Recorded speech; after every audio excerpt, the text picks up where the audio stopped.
Namaku Arini, istri pertama dari seorang pengusaha sukses bernama Rafa Alvarez.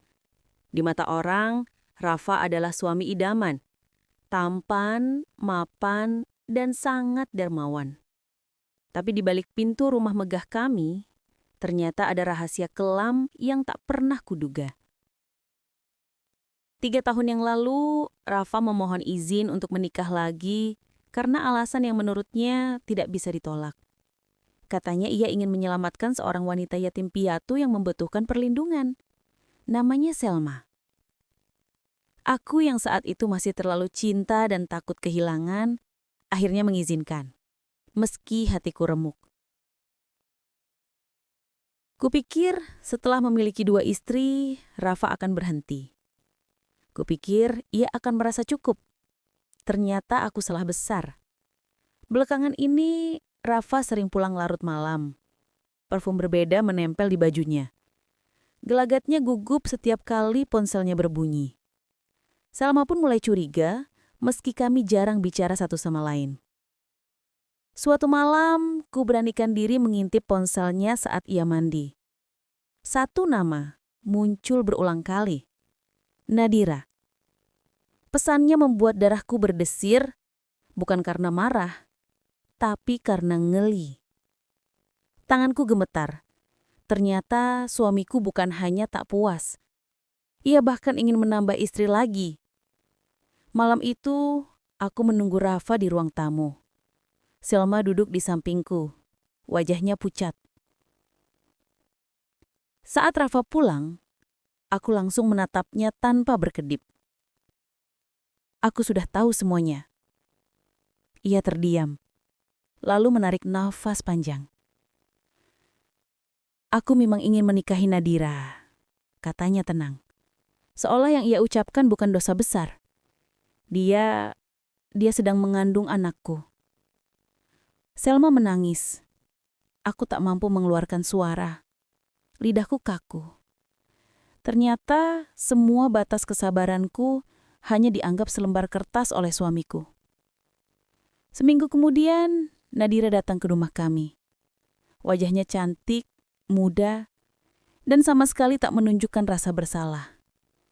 Hatiku hancur. Selma membuang muka sambil terisak. Rafa berdiri di tengah kami seperti hakim yang mengumumkan keputusan.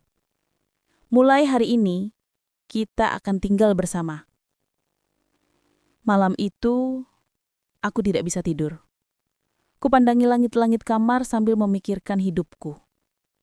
7 tahun pernikahan, 2 kali dikhianati, dan kini suamiku ingin menghadirkan istri ketiga ke dalam rumah.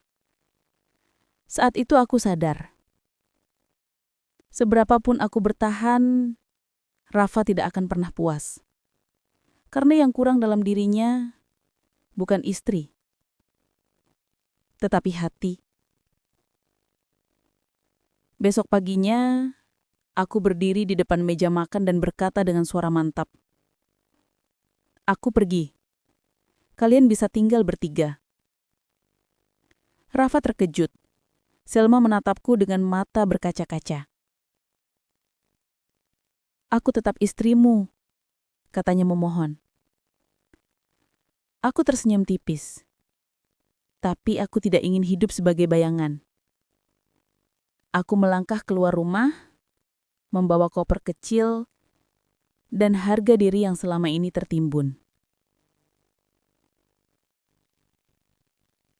3 bulan berlalu. Aku bekerja kembali di kantor lama, kembali tersenyum, kembali merasa hidup. Dan disinilah takdirku mempertemukanku dengan seseorang yang selama ini ada di dekatku. Davin, rekan kerjaku yang diam-diam selalu memperhatikanku sejak dulu. Aku senang, kamu akhirnya memilih bahagia, katanya saat kami makan siang bersama.